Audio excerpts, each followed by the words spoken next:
Do, do, do, do, do, do.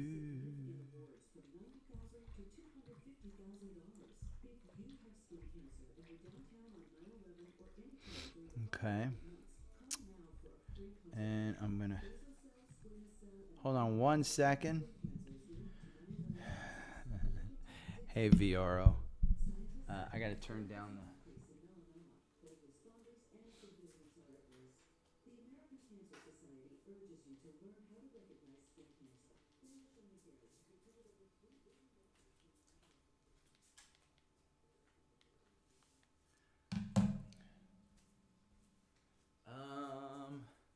Let me get your bed. Hold on. Get it out here.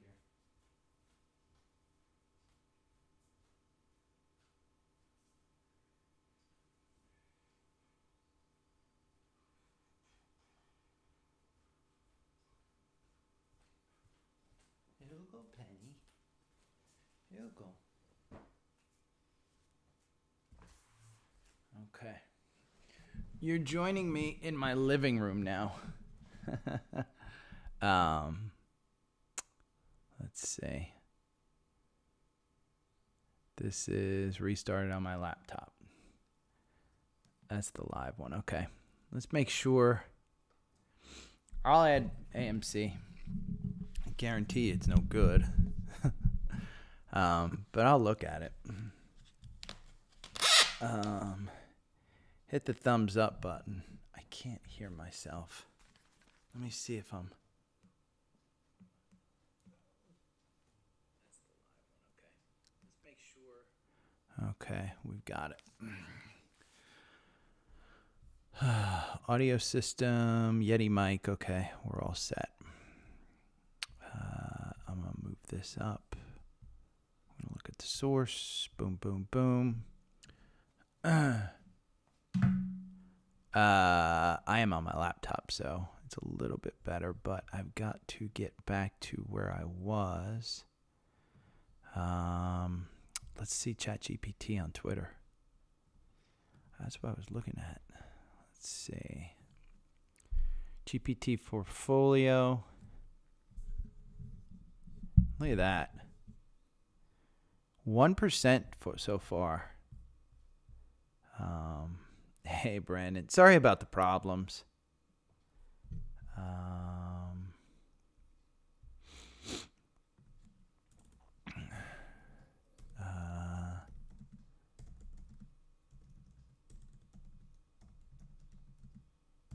Up 1% so far.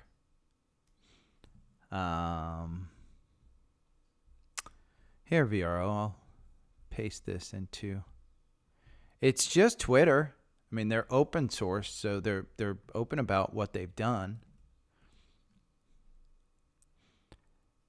ChatGPT 4, by the way, is $10 a month. I've been more impressed with Bard, which is Google's option for it.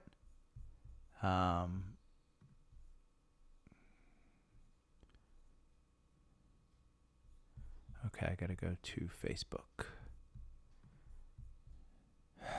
There's the...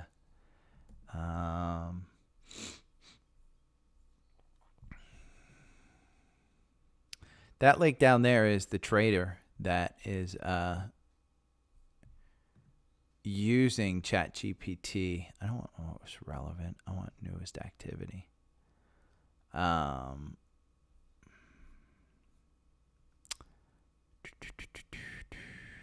Okay, bullish daily. There's Brandon. Yay. Brandon, I was so happy to read that yesterday. Because, you know, listen, degenerates, when you guys make money, it makes me happy. When you lose money, I get a little, I told you so boomerish.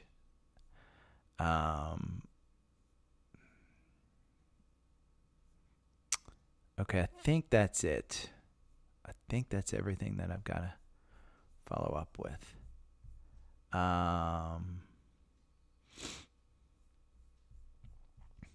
Okay. Bum, bum, bum. So I've got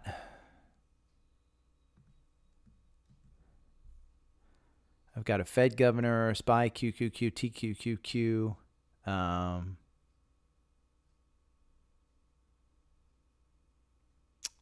Is that the... What's BB? Is that Bed Bath & Beyond? Those are the shorts, right? Yeah.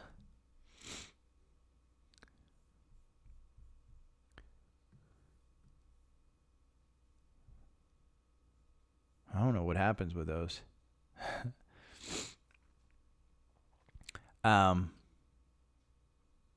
Fantastic. I mean, you knew it was going to zero. Just make sure you get out before everything goes to zero.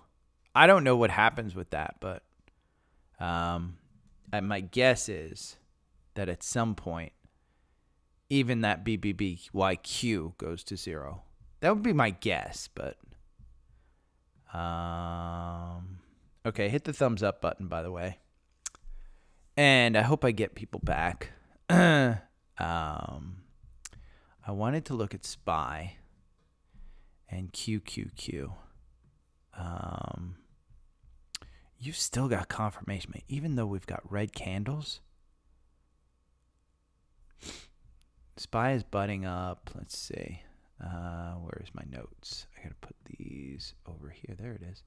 420. Let's look at QQQ. Let's look at the weekly before I go over to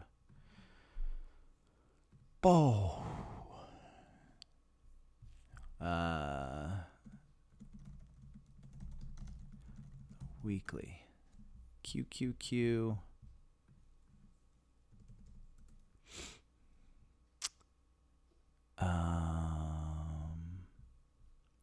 There's the algo. Still have great confirmation on this one.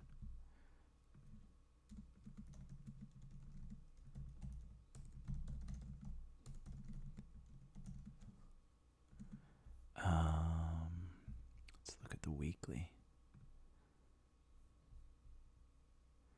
I mean, listen. Do you get back to January 2022 on QQQ?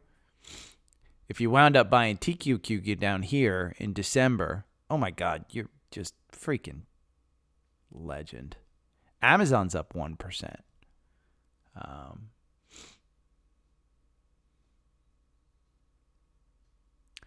Another guy on TV promoting that he's throwing out a first pitch and will probably not even hit the catcher. They're making fun of it now.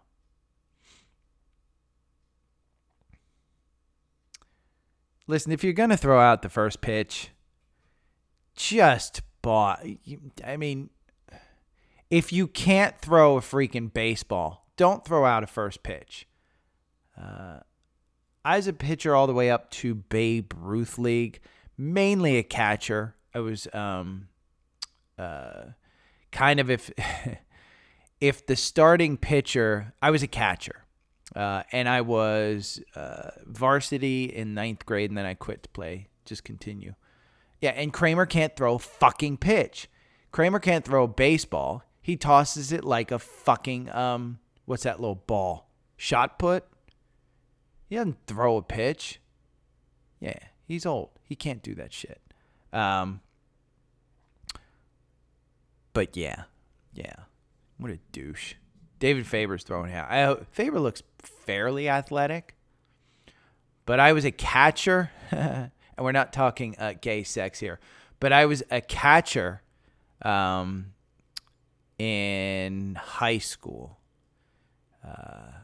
Pretty good catcher, but I didn't grow. I know, Brandon. I would be, up until Babe Ruth, I was a pitcher as well. If the starting pitcher just got wailed on, they would throw me in for middle relief, and I'd have a backup catcher. But yeah. So I could throw, if somebody asked me to throw out a first pitch, I could throw out a first pitch. But the people who can't, I mean, you just shouldn't if you can't. Just don't. Let's look at the weekly on here. The weekly. What's a triple levered? I need to go to my triple levered ETFs. This is the Ultra Pro. Let's look at a weekly on this. That's what's crazy. I mean, look at the long term of UPRO. If you had brought it way back here in 2016 for $7, and yeah, you're up at 70 here, so 10 times your money. I mean, yeah.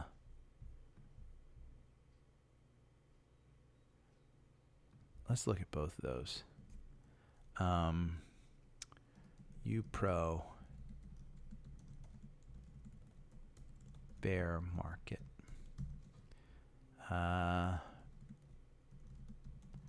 Okay, so that's going to take a seeking alpha. And I know. I mean, you know, logically, it doesn't make sense because, I mean, if the market always goes up, you could make more money in Q. Let's see, QQQ, and we're gonna do charting and comparison. There we go, and we'll do SPY and UPRO, and we'll trash the S&P. So here,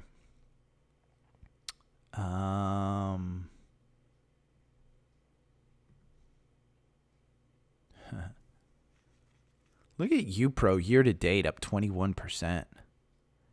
SPY is up 8% year to date. Wow, we're having a good year. I mean, this is a bull market. Make no mistake, we're in a bull market. I think we've made the turn.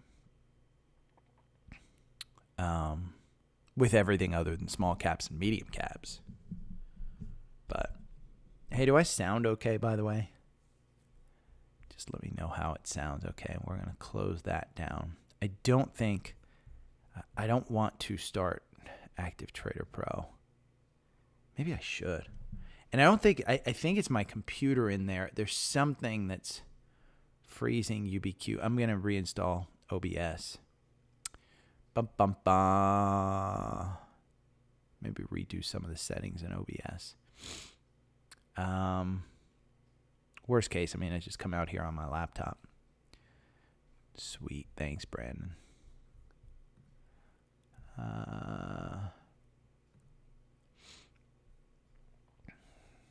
Thanks, Sherry. Okay, let's do scans. I've got...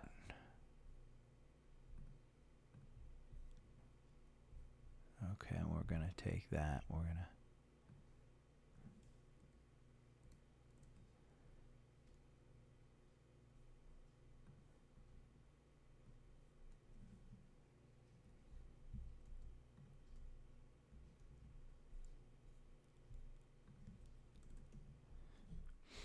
Okay, rebound in HD.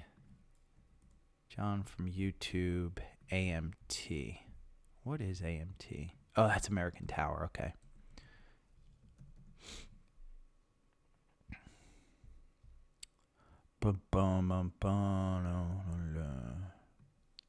Okay. Let's do core investments. Let's do some scans. Market scanner, and it's 9:40, so we're into the current candle. Oh, great.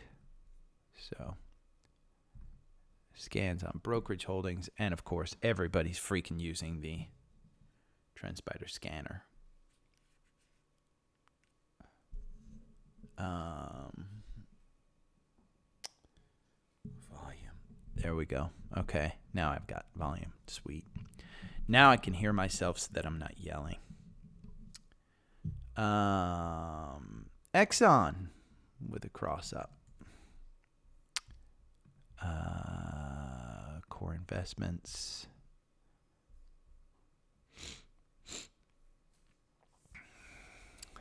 If you saw 5 feet in front of me, I'm sitting at my kitchen table. It's kind of I guess it's the breakfast nook. My house has the entire back of the house is the family room. In front of me, the breakfast nook is the kind of middle area, with a bar area to my right with the pantry, and then behind me is the kitchen, which I have had professional chefs from Food TV. I'm friends with chef on Food TV, and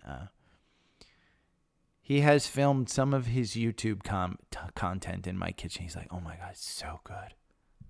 You have so much room. I got a huge island, and it was not me who designed it, but it was, you know what? Maybe I'll bring up.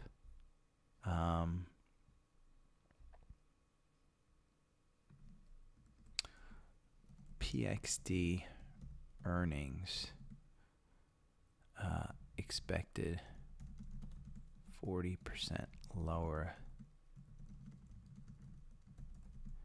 That's where energy is getting killed. Simon Property Group. Woohoo! SPG. We'll go down to energy names. Any of the energy names other than Exxon that we trade. I know Zephin, by the way, in one of the 10 lives that I had, live things that I had this morning. Let me go to YouTube. You know what? I'm going to go to YouTube Studio.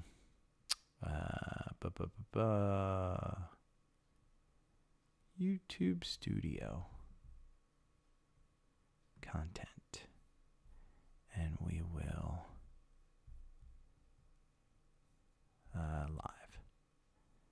So that's live now. 518, 518, 518, 518, 518. So 1, 2, 3, 4, 5. This is the 6th attempt. We are going to delete those. Delete forever. I understand.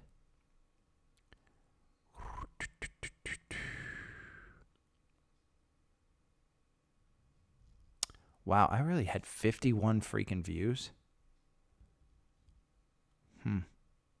Where I was freezing. Okay. XOM and Cord. CHRD. Levered ETFs. Let's see if any of these puppies. UDOW. UpDow. UDOW. Low cost Vanguard. VIG. That's the growth. I got another cross up. I think that's a secondary cross up if I'm not mistaken. Yeah. Could be. I mean, it's just kind of hovering. Spider sectors. Nothing. My not owned list. I should have a couple. American Eagle Outfitters, which has done nothing. I sold that in December for 14, and it's at 13, so I did good on that one. App Harvest. I love this one. But I said, back here at $2 or something.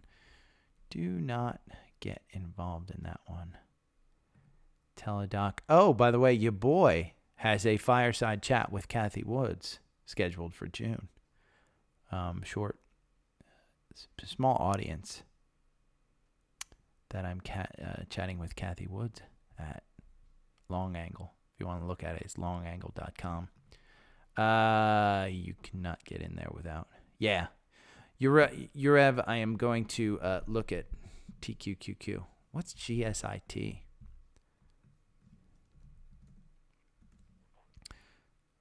Oh. Pump and dump. Pump and dump. Chris,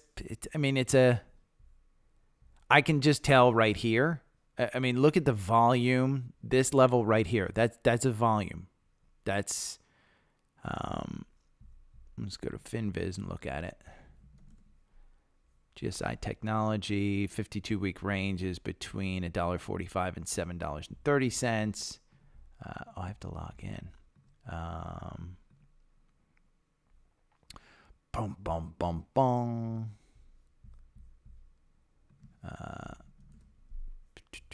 Okay, it's saved, I guess. Average part, it's not even covered from a, you can see Needham, $5 to $6. This is back in 2010. So, I may actually, I'd get kicked out of the group, Brandon. It's a fairly prestigious group. I mean, let's honestly, long angle, I am by far one of their low end people. Look at the directors. They're all buying in May at $3.55. It's not a bad, it's piddly amount. I mean, $17,000, $20,000. They're all kind of going in. GSI Technologies earnings. It's 100% a pump and dump. I mean, here's the thing. The other thing that you have to realize, is that this recent price surge. GSIT is up 12% today. Would I expect it to get back here? I mean, look at the volume decline. I wouldn't, unless the volume continues to climb, I wouldn't expect it to get back up there, Chris. I think this is classic pump and dump. I don't know anything about GSI Technology as far as a semiconductor company. They may have announced something with their earnings. That's kind of what it looks like. But,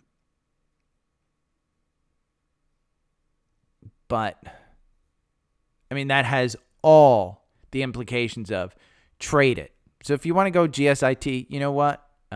Here. Well, let me get done with my scans. Chris, what I'll do is I'll get done with the scans, and I'll show you the 65-minute algorithm to trade GSI on if you want to trade GSI. The 65-minute algorithm uses an 8-day EMA. You just buy when the price crosses over the 8-day EMA and sell it when it crosses under. And we'll look at the results. Lyft has a cross up. I don't like you know what? Norwegian Cruise Lines has a cross up. Win has a cross up. Touching that 200-day, which you haven't touched in quite a while.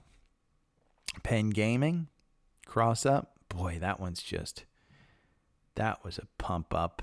MGM, Wayfair, Lowe's, cross up. Their earnings are coming up.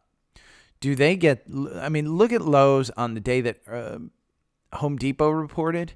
You went down to 193. You're at 206 right now. That's a good move in a huge stock. That's an interesting one. I don't think you trade it. I think you buy it under 200. But they cross up. FedEx. So FedEx is interesting.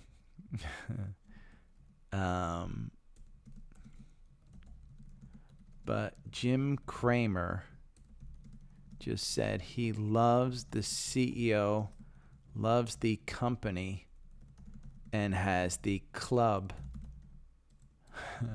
buying at this level.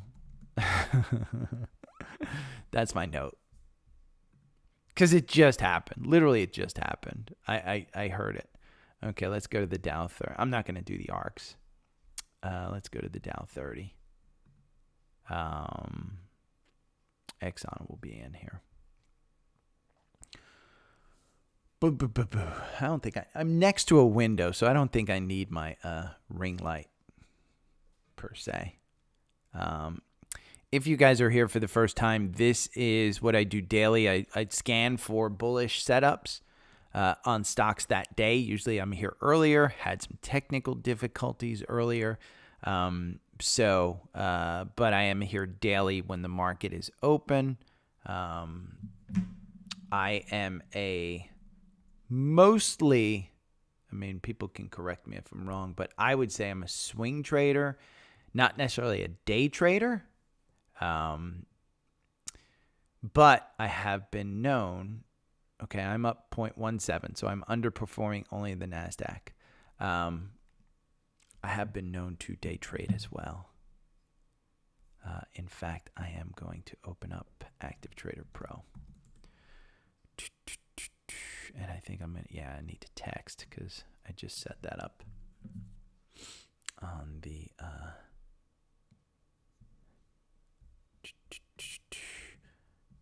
120209. Two-factor authentication.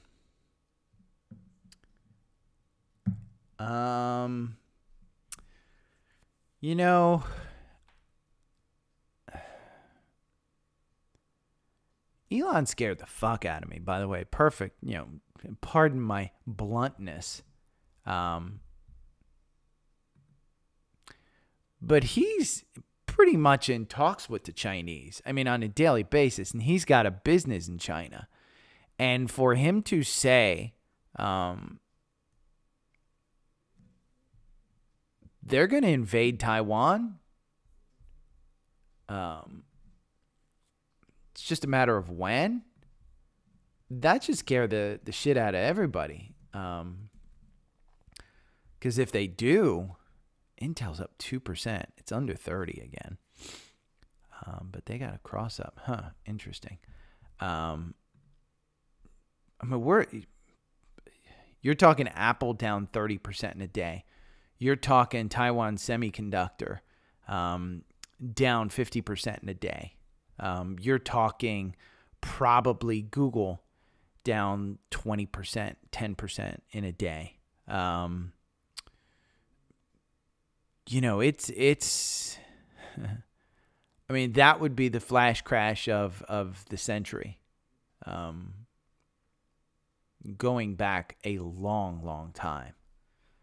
So, do I want emerging markets? Does it mean you don't invest over there? No. Look at Taiwan Semi. I still have it here in the core portfolio, and look at how it's done. You covered that gap, this gap down. You covered it on the way back up. Well, you haven't covered it completely. It'll come back down here to 87, and it'll cover that. Your earnings are past. The Apple has taken up, 40% of their production time with their M3 chips, I believe, that they're constructing. Taiwan Semi is the only place that is actually making chips. So I don't look at exposure per se. And it's hard to say because I'm not your traditional money manager, and I get yelled at all the time by my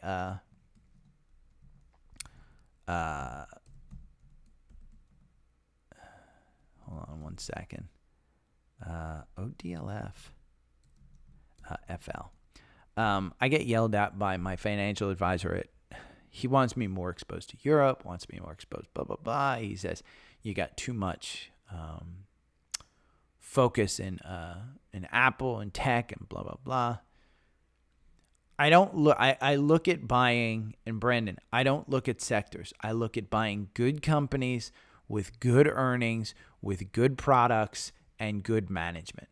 When that turns out to be a problem, that's when I look to other companies. I don't look to, let me get into Asia. Now, a good example is Baba. I'll look at Baba after I do the S&P. But Baba announced earnings. That's a company that I mean, listen, that thing could move 30% on the day. They were disappointing, and they only went down 1%. So, God, for starting out with nothing, I got a ton to talk about, too. I'll start the podcast here in a couple once this scan's done. But look at BABA. They announced their earnings. They are down 4%. I mean, down 4% is nothing. This is $86. It's going to be a $100 stock at some point again this year. Buy it at 86. Does it go down to 75? Maybe. I mean, let's look at a weekly. Look. You know, up here in 2020 when it was at 288. God, I wish I could have bought that at 85 back here in 2016. But you've made the full round trip.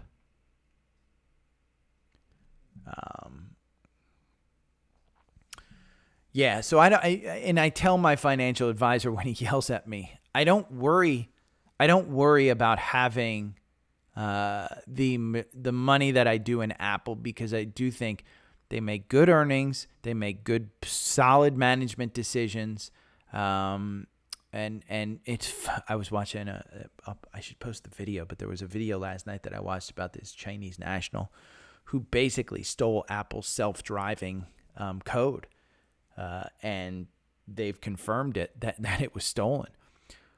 Who the F knew that Apple had self-driving effing code out there? I guess they are testing a car, but the fact that they're able to get that to China and China wanted it so much, I mean, that's bullish. So if say Apple goes from right now, okay, and there's no S&P. Say Apple goes from 173 down to 50. Say, for instance, it loses 75% and it goes down to 50. My fortune is down, but I still have money. I may not have as much money as I had before, but I'm not using the money to live on. And do I think that Apple's PE goes back to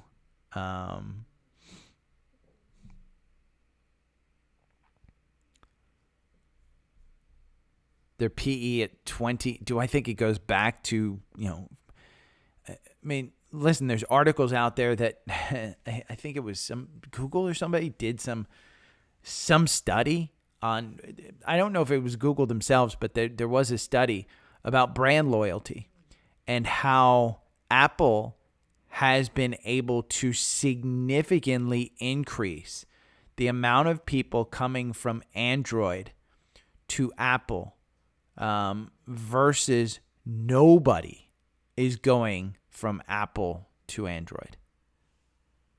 So that's a company that I'll continue to invest in. Does it mean I'm getting out of Google? Hell no, I ain't getting out of Google. Google's PE is 25, forward PE of 21. Their average target price is 127. They're trading at 121. I am not trimming it, but as it gets up there, I'm not adding to it either. But when it was at 85 and I was pounding the table to buy, I know Zephan bought, and I think a couple of other people bought. I just think that's, in my mind, again, if that's the way you want to, there's different strategies out there, and I'm not dinging anybody's strategy, like warrior trading. That dude's portfolio, there ain't no way I could sleep at night. Listen, Ross's $10, $20 million portfolio, whatever he has, I mean, he pumps his own self up for his courses. That's what he does, is he sells his courses. I don't know what he has in his portfolio. I don't have $10 to $15 million. I have millions of dollars. I don't have $10 to $15 million, but I am doing perfectly fine. I did not make my fortune day trading like he did. He made his fortune day trading. I can't imagine the stocks that he day trades he's got in a portfolio. Most likely, he took the $10, $15 million that he has, and he's managing that from hey, let's buy some Apple. Hey, let's buy some Google. Let me put some VOO in here just to maintain some exposure. Yeah, Take Two is up 10%. Alibaba's down big. But yeah, I mean, that's the way I'm going to continue to manage my portfolio and trade. And that's, if you're new here, that's kind of where I am. You know, like Chris, you know, I'm not going to say, let's look at GSIT. So I told you I would on the 65-minute algorithm. I'm not going to sit here and say don't trade it. Absolutely don't trade it. But am I taking my portfolio money that I want to retire on and putting it in GSIT? Hell no, I ain't putting it in there. Now, you did get a buy here. It looks like yesterday's afternoon candle had a buy here at $4.22. What's interesting about this is that this algorithm, again, it's 8-month back testing. So it's a short back tester. But back testing 8 months makes you 12%. So you're positive. But if you just bought and held the stock, you're up 43%. So the algorithm may not necessarily work. It gets you into 101 times over 8 months. So you have to have alerts. If you don't have TrendSpider, this is TrendSpider. You can get a text every time it passes up on the 8-day EMA. And you can get a text every time it passes low on the 8-day EMA. It is unbelievable, this software. I love it. The 4-hour algorithm, it had you in at 156. Hoo-wee. Look at that. Now, here's the thing. The performance of the 4-hour algorithm, again, a short test, 1,000 candles. That's 2 years. It gets you minus 3% on this stock. So every one is not a winner. This particular one is an enormous winner. $1.56, and you're trading at $4.95. You went all the way up here to $7. It looks like $6.93. So 7 times your money. But the algorithm loses you 3%. Buying and holding loses you 32% over 2 years on this one.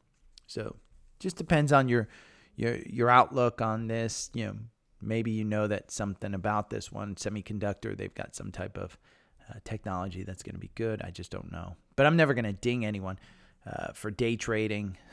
I call you guys degenerates, but that's just fun. Hell yeah, Brandon. I mean, right now, I think the most secure, I think Tesla uses the most secure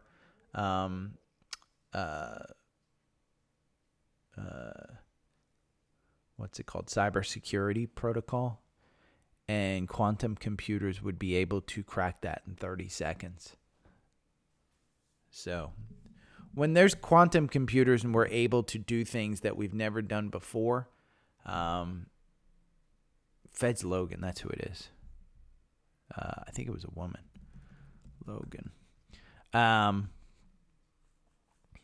We're screwed. I mean, between AI and quantum computers, yeah, they're not nervous about AI by itself. They're nervous about, look at DPST on the open. Hold on, let me get over here.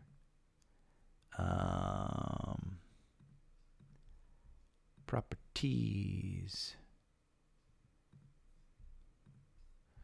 Look at DPST on the open. You went from $5.06, $5.30, 42. Yeah. Whew. Had a great run, though. God, it had a great run. Okay, let me get it back over to Safari. And I got Fed, unemployment claims, SPY. Let's get back to SPY. I'm going to look at SPY first. I got QQQ versus TQQQ, so hopefully Urev is here. Uraj. I was looking for your name. Uraj. I call you Urev for some reason. Uraj. Rebound Home Depot, PXD, TPST, Schwab, TikTok, Band, ChatGPT portfolio, demand on YouTube, John from Facebook, Gabriel from Facebook, and that's it. Bum, bum, bum. Okay. Let's see. Did it delete? I guess it deleted everything. Yep. There we go. Hit the thumbs up button while you're here. We are at 10:06. I gotta see. Okay, delete. Your boy, by the way, got a summons. Not a summons, a subpoena. So I'm not supposed to talk about it, but I will freely talk about it. Earthlink is suing Charter for hundreds of millions of dollars. And I worked for Earthlink for 13 years, and I was a product manager for their cable product. And Charter, it was Time Warner. Time Warner, Bright House, and Comcast. We had deals with everybody. And there was a contract in place, and there were some IP addresses. And if you work in IT, you know how valuable IP addresses actually are. But there were some IP addresses all in synchronential form, huge and very low IP numbers, which are highly attractive to, I guess. I'm just speaking from our tech people that used to tell me they're hugely important, but Earthlink is suing Charter because they took the IP addresses. They're not giving them back. And the contract was dissolved, and they don't think it should have been dissolved. And so your boy is getting subpoenaed. But I don't want to participate. And I'm like a crying baby. So, okay, let's get this started.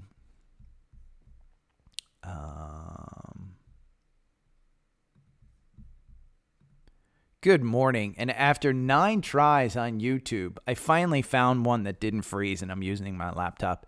And Sherry was right. Maybe New Jersey was better. But my iMac, for some reason, just kept freezing. So my apologies to anybody that joined, couldn't get on. I've been on for about 42 minutes here now.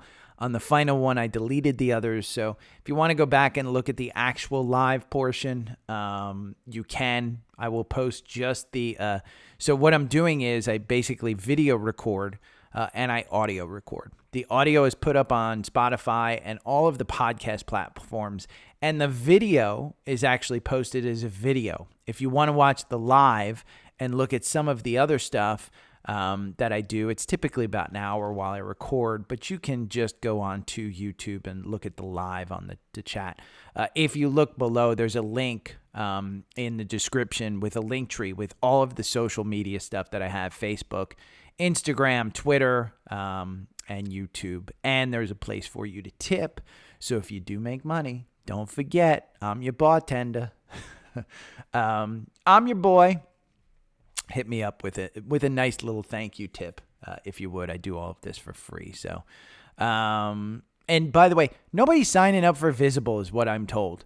I just don't see anybody signing up for Visible. So if you're paying more than $30 a month for a phone service, get Visible. The first month, I can't imagine that you're happy paying $45 a month for T-Mobile.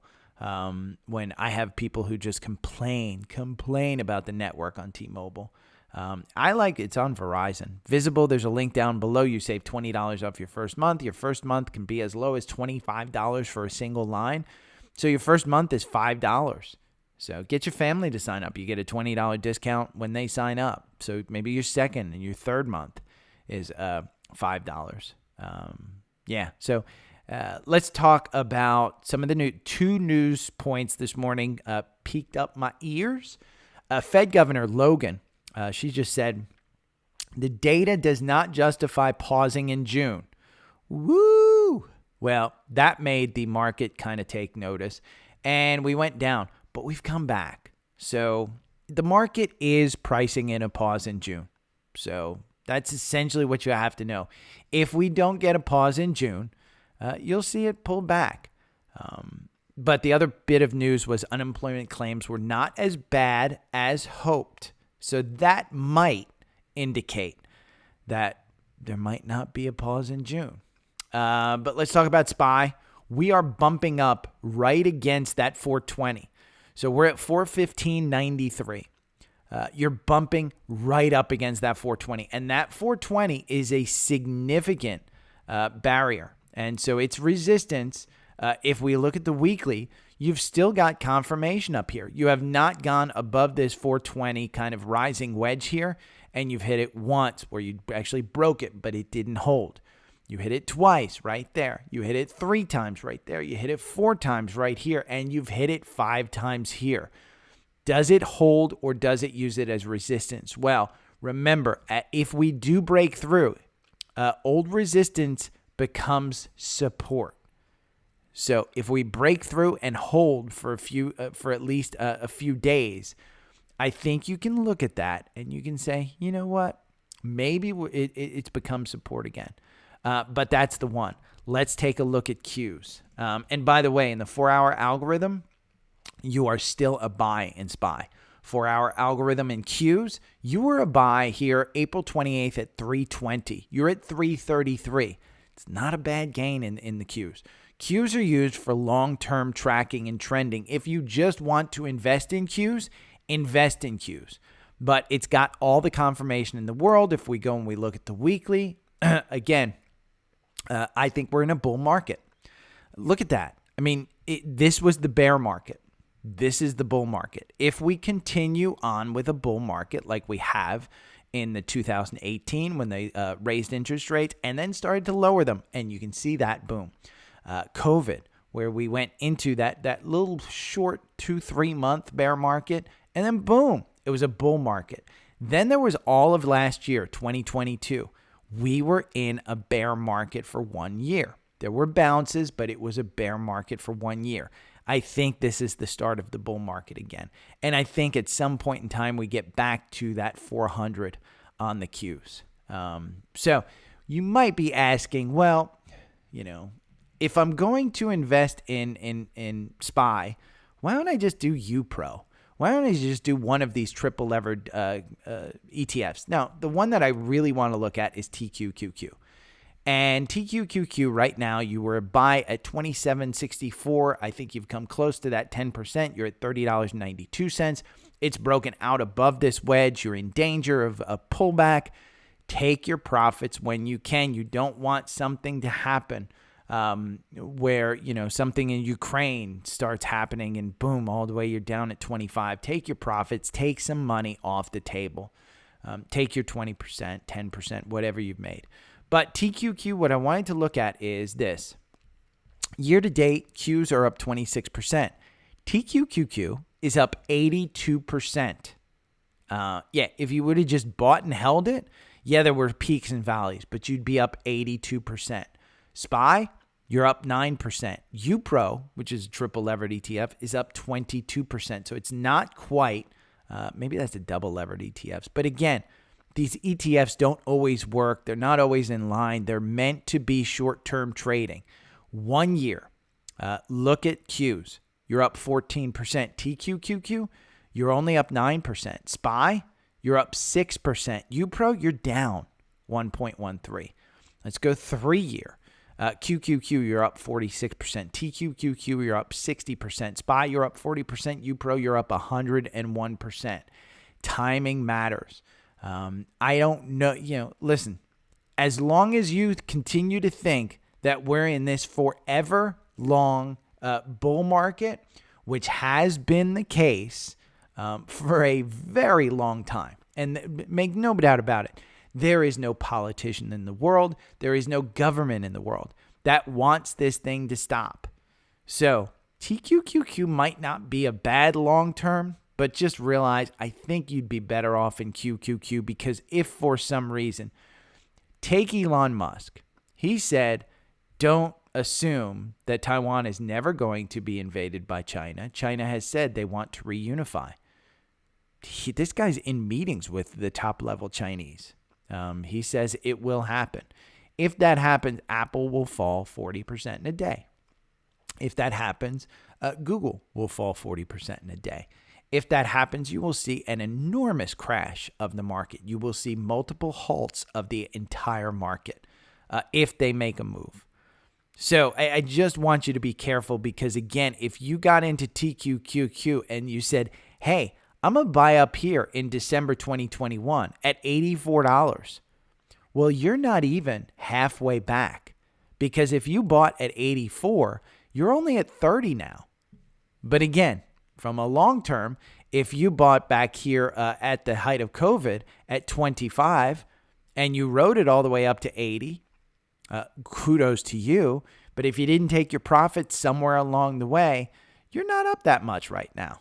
And what was that, 3 years ago? So, timing does matter. If you bought it back here in 2018 at $3, you're doing great at $30. So timing does matter. Let's talk about Home Depot and how any reaction in the market is an overreaction. Home Depot, they announced their earnings weren't so good. Home Depot said, you know what, we're not doing that well and our stores are down, blah, blah, blah. The stock went down to 277. 277. Today it's at 292. It's on its way back. You want to be careful because Kramer did say, hey, this is a stock that's going above 300. Well, we know where Kramer says inverse always wins. But it is an interesting one in that any reaction in the market is an overreaction. Lowe's, which is the direct competitor to Home Depot, they went down on their Home Depot earnings to under 200. I say this one, you buy it under 200, you sell it over 200. Their earnings are coming up next week, May 22nd.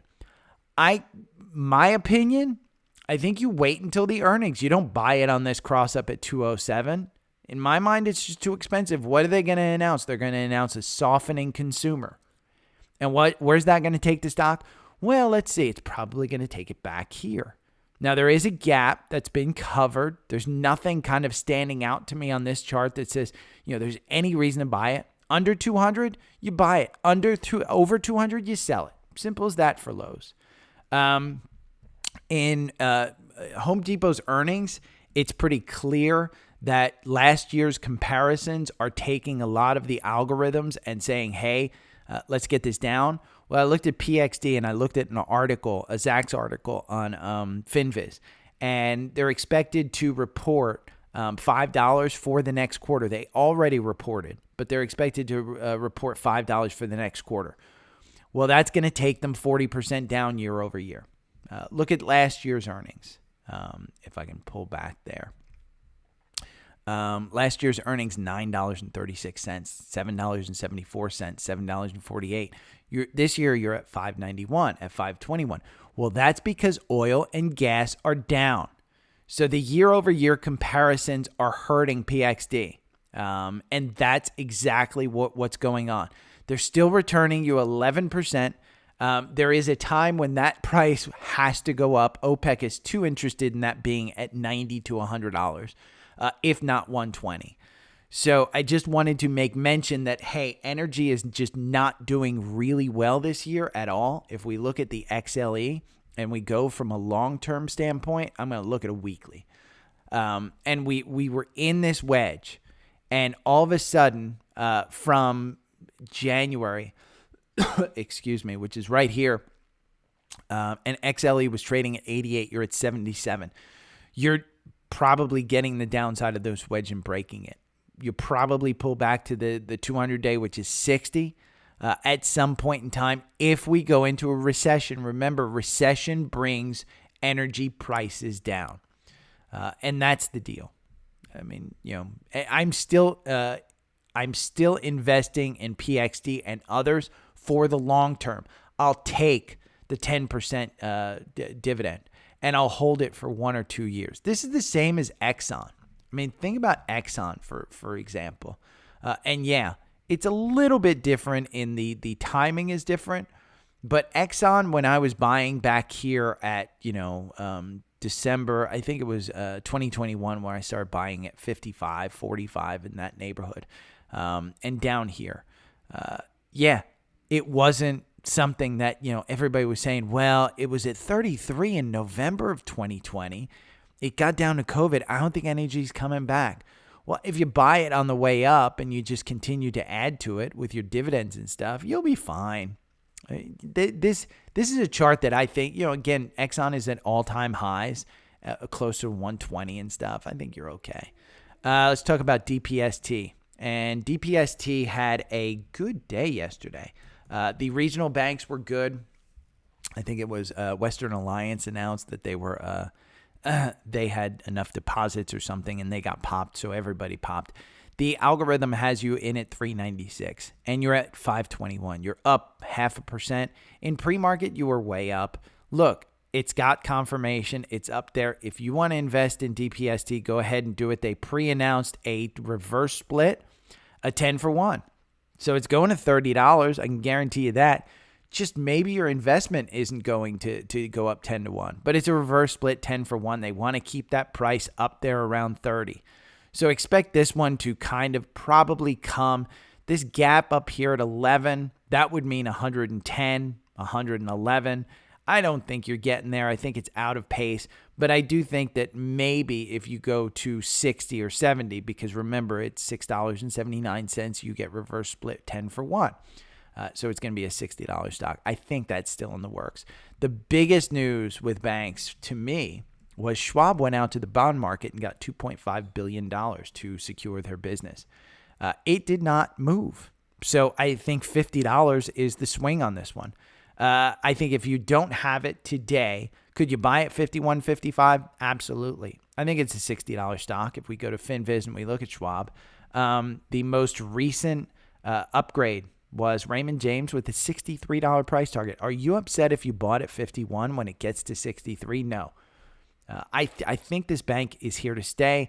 I think if it does get in trouble, I think you'll see actually a bidding war for large parts of this bank for JP Morgan and Goldman Sachs. Let's talk about TikTok is now banned in Montana. Simple as that. You know what that's good for? That's good for Meta. There's talk of how the hell are they going to do that? We don't know, blah, blah, blah. This is big for Meta. Meta's good. I mean, Meta just had their earnings. There's no real catalyst on the front. I do think when Apple announces their headset, I think Meta takes a little tumble. I'm hearing such good things. There's a great Wall Street Journal video on YouTube if you want to look for it about Apple's headset and how Apple entered the music business with the iPod, and how digital music players were a small industry, and then all of a sudden it's an enormous industry. How when smartphones were a small industry, and then Apple introduced the iPhone, then all of a sudden it's an enormous industry. How Apple went into the watch business, and how the digital watch business was a super small community, and then all of a sudden it blew up. They think that is what they will do for the headset business. Now, the first headsets are $3,000. They are focused on developers. It is a game changer because supposedly it's got incredible stuff, meaning FaceTime in 3D. Meaning it's got cameras that you can look at around the room and blah, blah, blah. But I don't know exactly what's going to go on, but I've heard it's really good. I talked about, while I was in New Jersey, ChatGPT. It's the Twitter handle is ChatGPT Trader, and he's up 1%. Not doing bad. Quick portfolio update. The sample size too short to be relevant, but ChatGPT is up 1% so far. Buy sells happening 1 to 2 times a week, so they're not doing a daily day trading strategy with ChatGPT. It's 1 to 2 times a week. They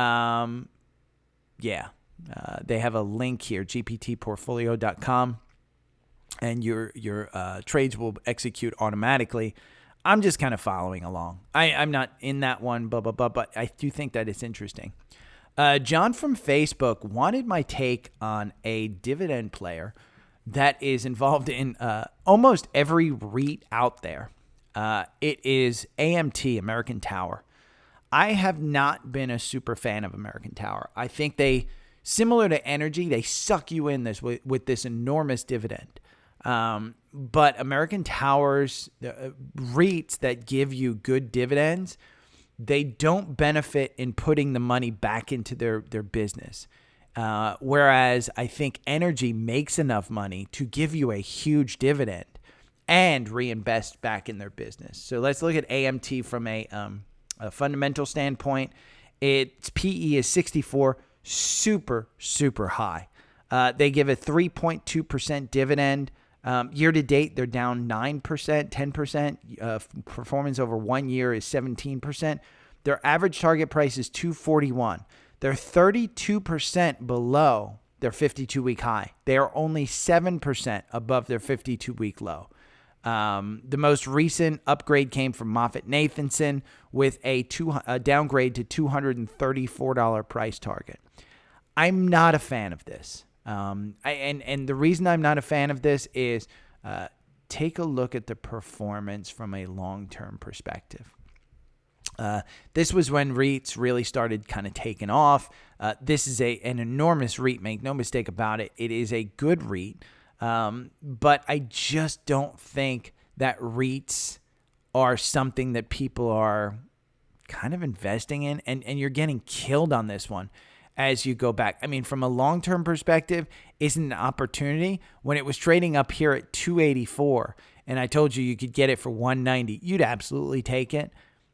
I'm just not a huge fan of it. And again, remember, it's my opinion. Somebody asked me about New the other day, and I said, no, it's not a good one. All of a sudden, it's up 10% on earnings. Remember, I'm a tech investor. I'm a tech guy. But look at these sales at 195, at 233, at 220.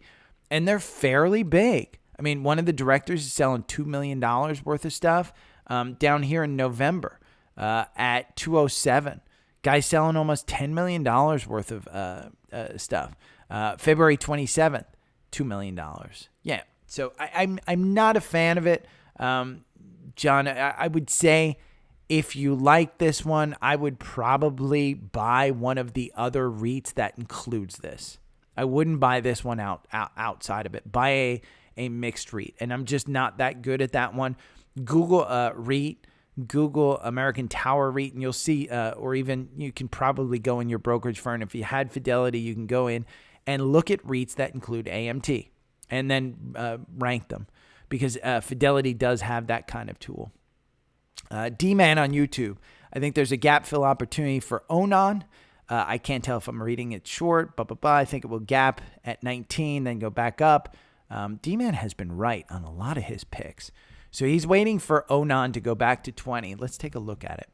Onan, if you're not aware, it's kind of a new Nike. It is super small. It is not Nike size. It does not have Nike's brand power. It does not have Nike's fulfillment. It does not have Nike's technology. It does not have Nike's vast portfolio of athletes. But it is it was started by Roger Federer. And he does have athletes that are winning Grand Slams in tennis, biking, blah, blah, blah. He's got a lot, and golf. I think they have golf too. But running in particular, which I do run, their shoes are pretty hype. Like, this would be the AI company of running, if that's kind of. But it was back here when it was in the 20s, when it was, kind of the AI portion. It's gone through its hype stage.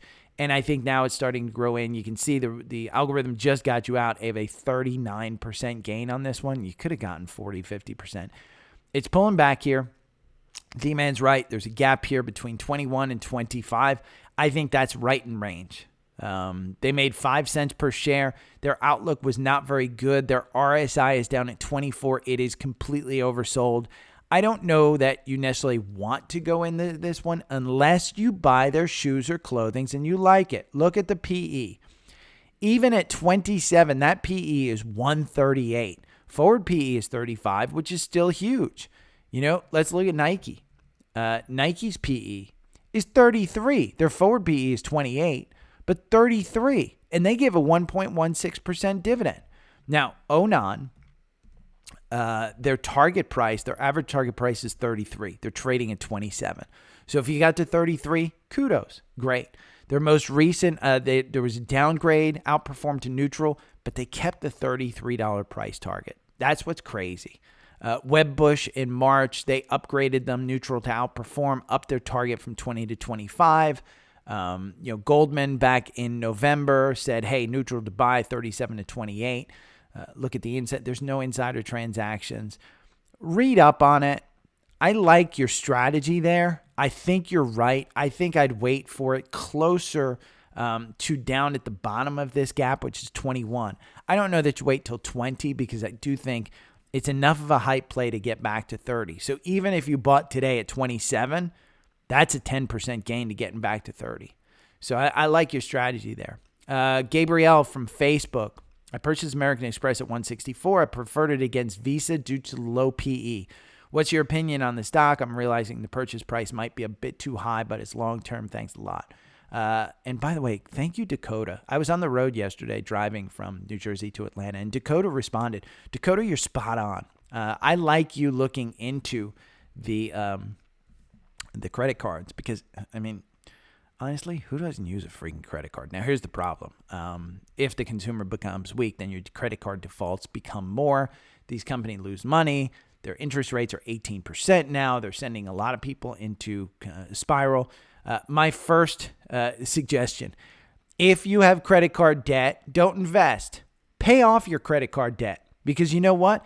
If you're sitting there investing, say you've got $100, you say you've got $10,000 in credit card debt, but you've got $1,000 in your investment account, and you're looking to make your daily 10%. Well, $1,000 in your investment account, making 10% is $100.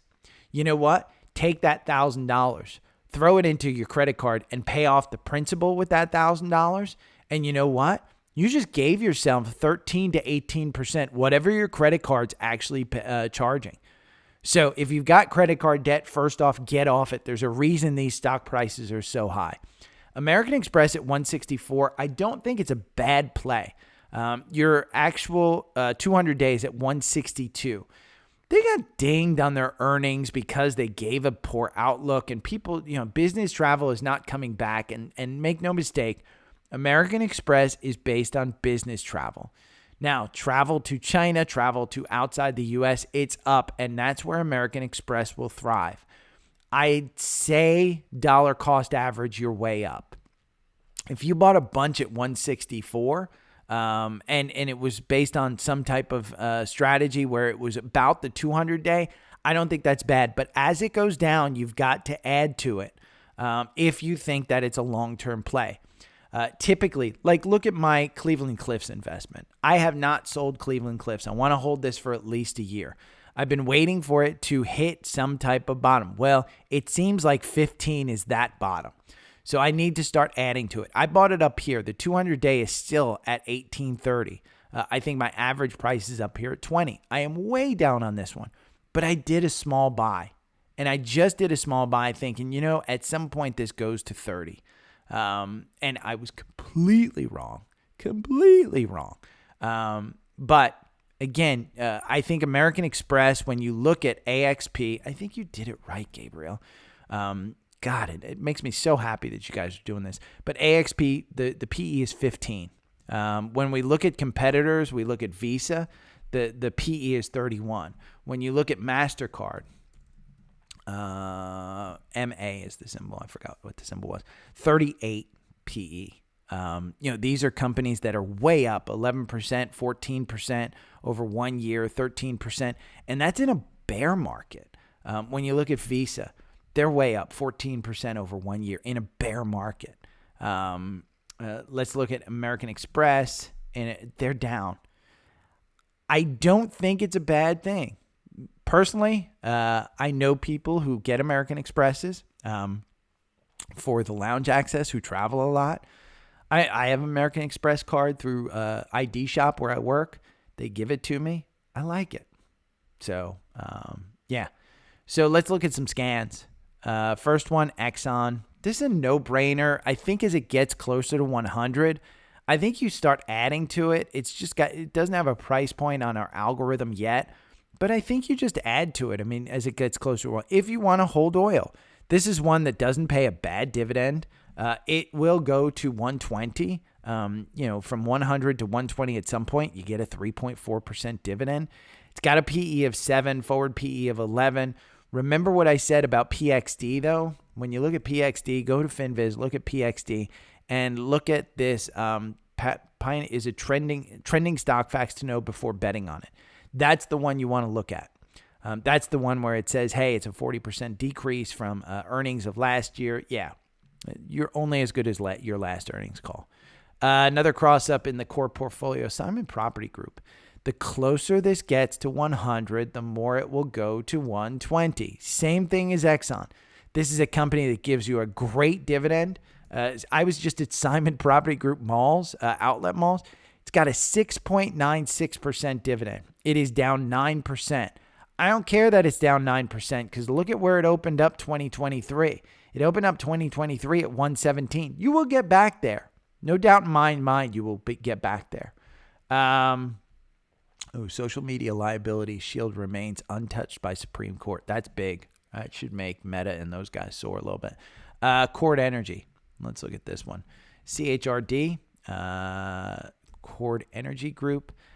This is in an ascending wedge. You just had your ex-dividend date. It was a special dividend, I think. Let's see. Did they give out another like 20% dividend? 3.5%. Let's see. Cord Energy dividend. And we'll look at the dividend history. Go to NASDAQ.com and you look at their dividend history. 5/15, they paid out $3.22. They paid out $3.22. It's $142 stock. So, yeah, it's about 3%. They had a cross up here at 142. Cord Energy operation. It acquires, exploits, develops, and explores for crude oil, natural gas, and natural gas liquids in the Williston Basin. Cord Energy was founded in 2007, headquartered in Houston. So it's down home, USA made. 142. I think you'll be heading down to that 130 again. I don't know that I necessarily bet on it. Got that cross up, wanted to bring it up. A triple levered ETF, Ultra Pro Dow 30, crossed up at 55.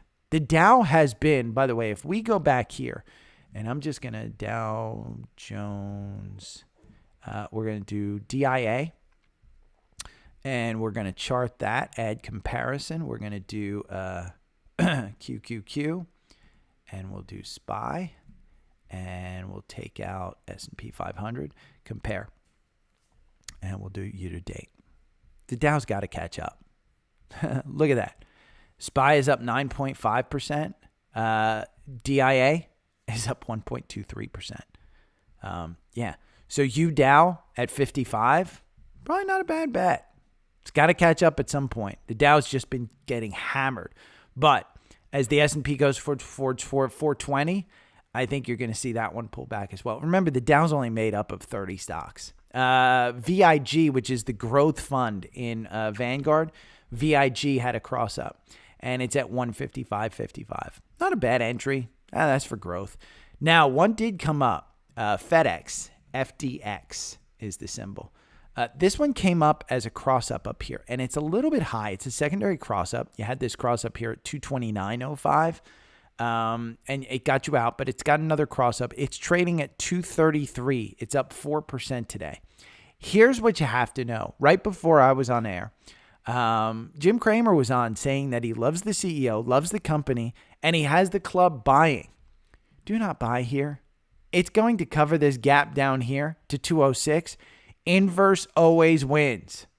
If we go to FedEx, I don't think it's a bad company. I think they are turning things around.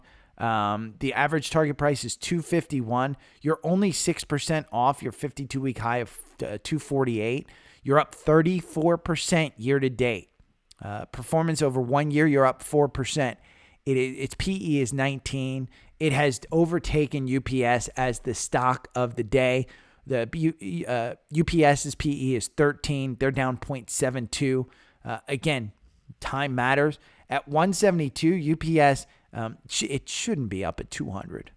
It should be at this 172. Its average target price is 190. It's 52-week range. It's right in the middle. 52-week low is 154, 52-week high of 209. FedEx is just taking it over, but I would buy it at a lower price. I think you want to get it under that 200-day, and that 200-day at 210 with the gap down here at 206. I think you wait for it there.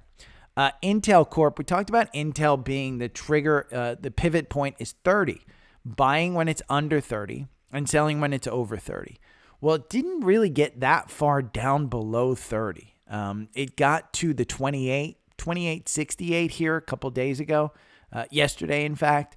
And it seems to, the MACD has crossed up. Doesn't have a buy in the algorithm yet, but the MACD has crossed up. I would say hold on. If it goes above 30, great. If it goes to 33, great. It's still a broken company. I wouldn't buy it, even though it had a cross up. Honeywell. This is one that I think you could probably buy. Kramer loves this one, and that's why I give it pause. Right now, the 200-day is in a negative. The 50-day is still in a positive. If you get the golden cross, I think you buy and get into this one.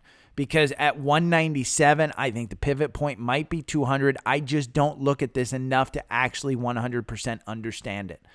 So I would say if you get that golden cross of the 50-day crossing up on the 200-day, even though the 200-day is negative, I think you start to think that we're in a bull market and this starts to turn. So Honeywell, you might want to take that chance. It's not a bad company to hold on for the long term. Lucid, this is, I mean, if you've got somebody in your house, in your family, that can afford $130,000 for a car, and they want a Lucid, ask them why. Because it's not like they're giving out test drives. I've read that Lucid, Sam Zell passed away. Ooh, I like Sam Zell. Boy, what did he pass away from? He was just on CNBC, I think, a few months ago, and looked in good health. 1941 to 1923. Ooh, still fairly young. 81. Yeah. But Lucid, I have heard rumors, and I've had friends who have shown up to Tesla superchargers. And there's a Lucid sales rep with a car and says, hey, while your car's charging, do you want to test drive? They're kind of going after their target market, but that's not a way to sell thousands and thousands, tens of thousands or millions of cars.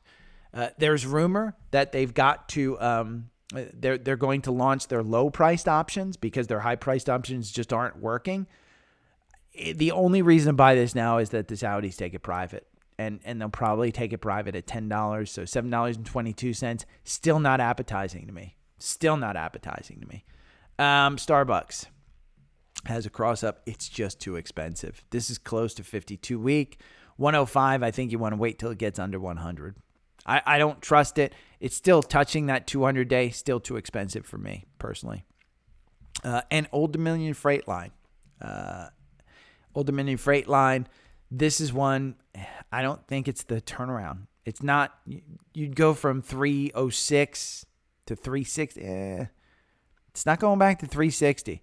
You got your ex-dividend date on June 6th, but it did have that cross-up.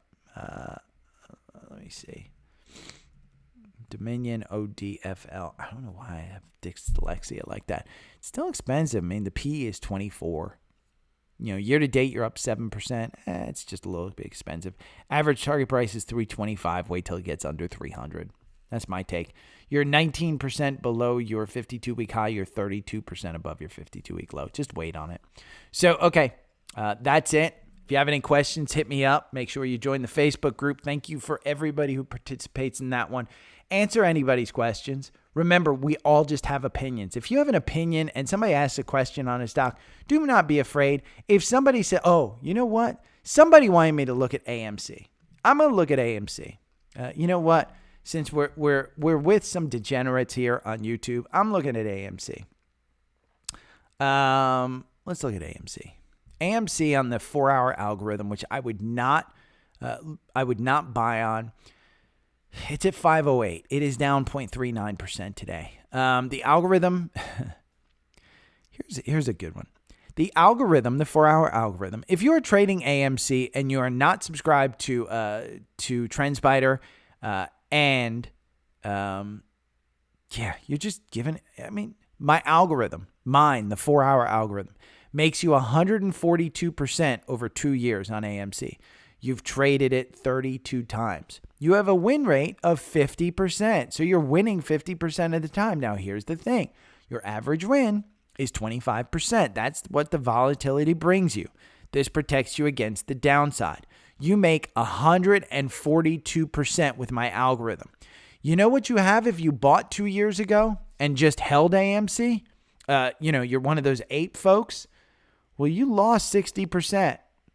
And I think I posted in the Facebook group, or maybe it was my own personal one, about a guy talking and says, back in the January of 2021, we bought GameStop and we held on to it and we were up 300 and 400%. I've been holding. I'm down 80% now. What are you holding for 80% down? Again, AMC, if you're going to the movies, kudos, buy AMC. If you're like me and you don't go to the movies and you stream more and just sit at home, don't buy AMC. I think AMC has some funding problems. I think Bob Arum, I forget his first name, but Arum, who's their CEO, master carny worker. He's basically a carnival, guy who's just out there doing the carny stuff. He's in a lawsuit right now about Ape. Ape has no value, none whatsoever. And yet somebody's paying $1.62 for it. It's got no value. These are not preferred shares, even though he said that they're preferred shares and they can be redeemed for shares at some point in time. It was a land grab. He basically saw an opportunity to take advantage of people, and that's all this is. 100% that's all this is. So I do not believe in AMC. If you want a GME, GameStop, this one has been on an absolute tear. 1665. And they announced a surprise earnings. And then all of a sudden you're at went to 30? No, went to $27 when it opened up. But it's been on that slide again. And then you've got the ramp up here. Now my algorithm over 2 years, it makes you 24% in GME. Versus buying and holding loses you 46%. Your average win is 19%, but you only win 30% of the time. So if you're picking and choosing where you want to get into, my algorithm's perfect. So sign up for TrendSpider. There's a link below. DSP25 gets you 25% off. You do need the elite level because it's back testing. My algorithm doesn't tell you the future. It just tells you at the current time and backwards. So there's nothing that will ever tell you forward. But it gives you a good idea and it provides you a way to take emotion out of your trades. And that's essentially what the algorithm does. So if you have any questions, hit me up. Again, the two sponsors, TrendSpider and Visible. If you're paying more than $25 for your phone, do that. The links down below take you to the link tree. If you want to join on YouTube, absolutely, I would suggest you do. There usually is in the morning where I have 6 live sessions where I freeze up. And it's a problem joining me. But YouTube's there. And if you make money, just tip your boy. There's PayPal, Venmo, Cash App, whichever one you want. You choose the personal ones because then there's no fees and we both get benefit from it. So let me know if you have any questions. Hit me up. I'll talk to you guys tomorrow. Okay. Recorded that puppy. Let's go back here.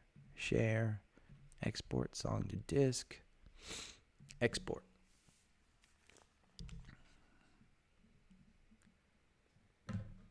Yeah, that's right, Brandon. Schwab has TD Ameritrade. I like Schwab. I'm telling you, Schwab is a fucking good company. I just haven't bet on it yet. I need to. I think there were a bunch of people who got in at the 40s. So, I went on my rant. Let's go to YouTube. Let's do YouTube first. Upload video.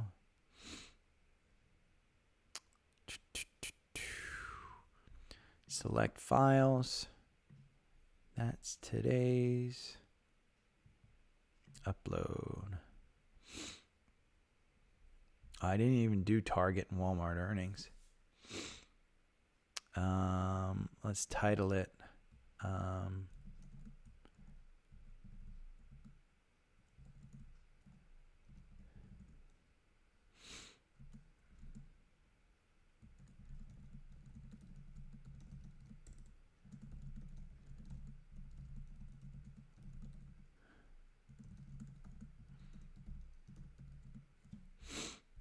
Okay, and then we're going to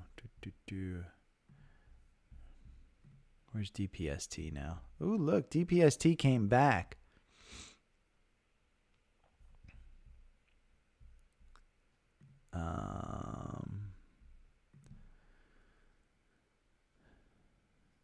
Let's go to, I did TQQQ. I looked at that one.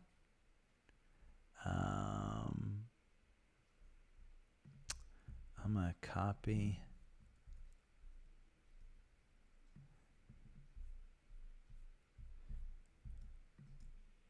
Copy. Channel content. We're going to paste that.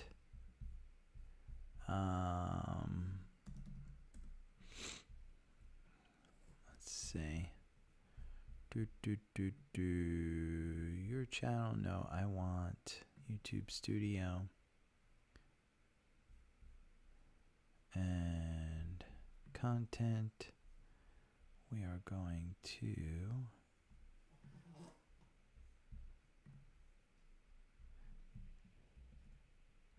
copy.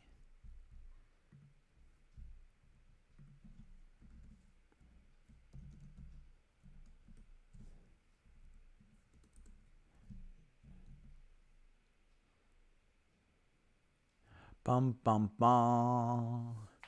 TQQ was a good play. And I think, Brandon, you're still, you have the calls, I think, that you said expire.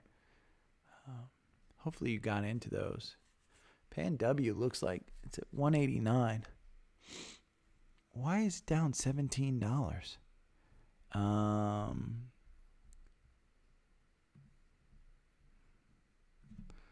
Looks good. HD.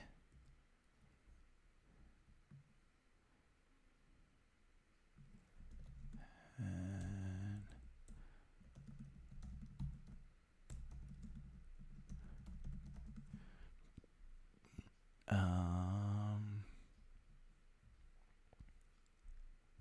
let's take out notes. And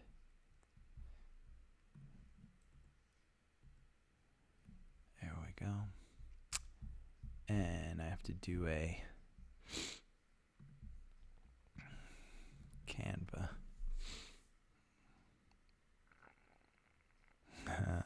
I gotta go look. We're gonna post this one. Bum bum bum bum.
I'm just gonna say 518. Okay, share. Download.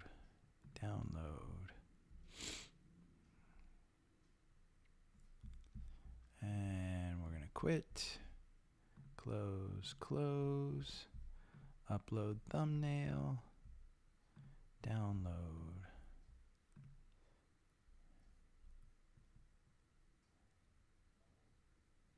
Next. Oh. No. Next. Publish. Close. And then we go to I'm going to quit GarageBand. Save. New episode. Create an episode. Browse. Podcast 518. We're going to do a transition. We'll just do Elmore Heights. It's the first one on the list. Ooh. Insert ad. Okay. Let me see. Wow, it's up 3%.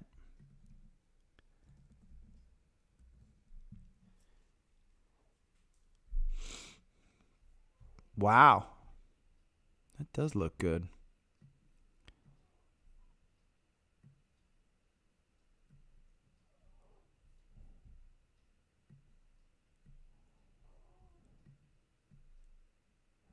I hate when I have to find the arrow.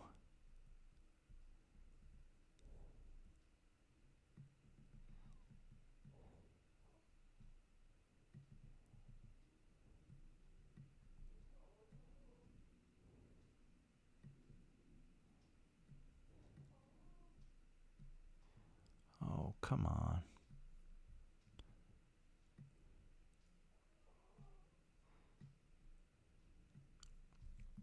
Then it resets it. Ugh. Come on. Copy. Okay. Man, you people who are here with me till 11 o'clock. My dogs are down below me snoring. It's raining outside. It's a miserable day here in Atlanta, weather-wise, but it's always a good day when I got my dogs. Okay, let's see.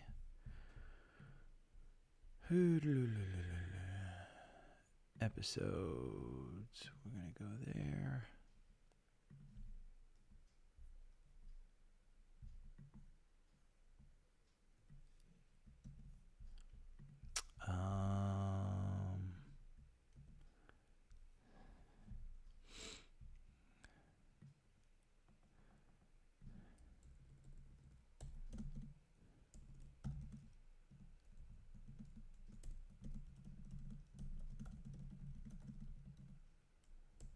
By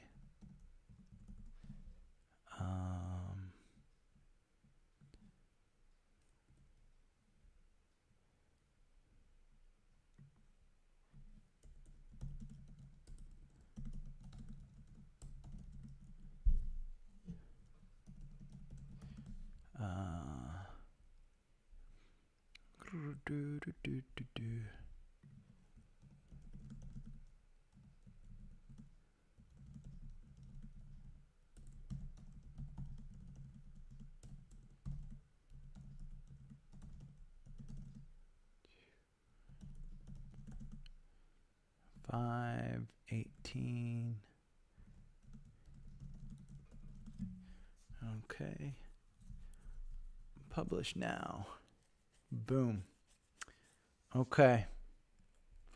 It's 11 o'clock. My goal is to get out of here by 11 o'clock every day. So, and tomorrow is Friday. Woohoo! We got a Friday recap. So,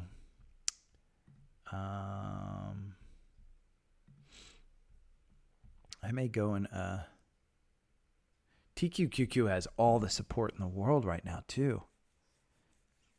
Wow. It is running. Let me see. You've got the markets took a big turn up. Oh. Speaker McCarthy just said positive debt deal.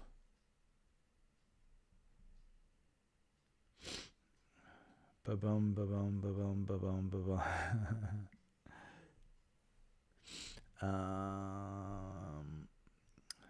Let's see. Log in. Indices check. I'm checking. Palantir is #1 mover, by the way. Most active.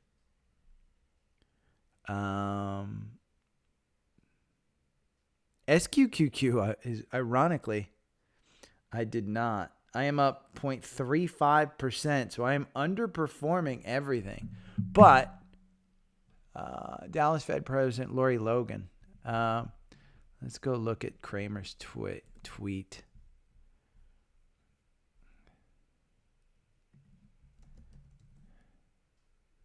If he hasn't blocked me. No, he hasn't blocked me. Oh, let's go. Fuck.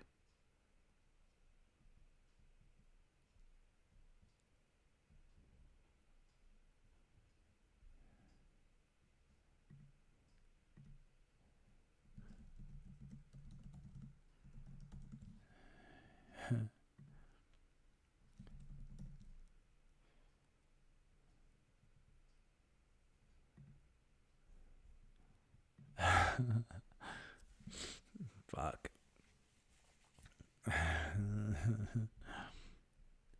Let's see. Profile. Let's take a screenshot of that one.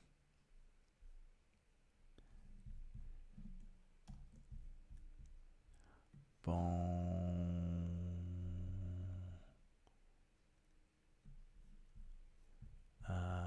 Facebook.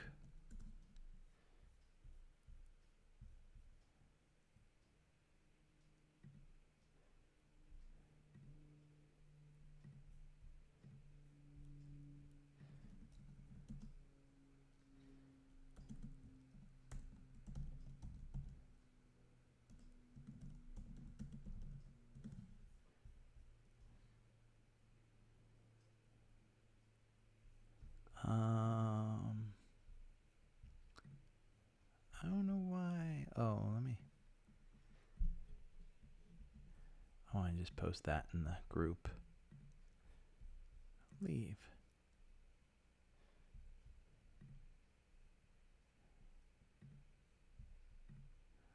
Boom, boom, boom.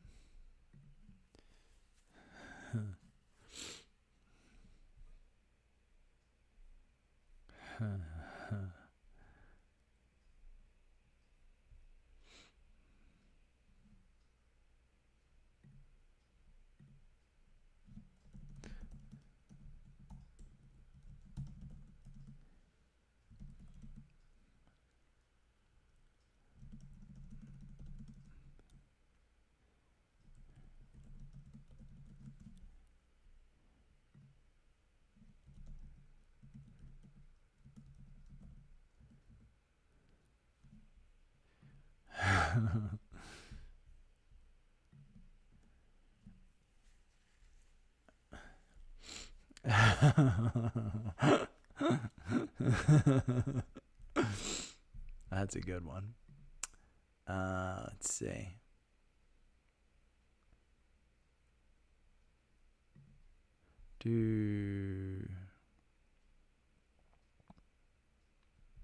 Okay.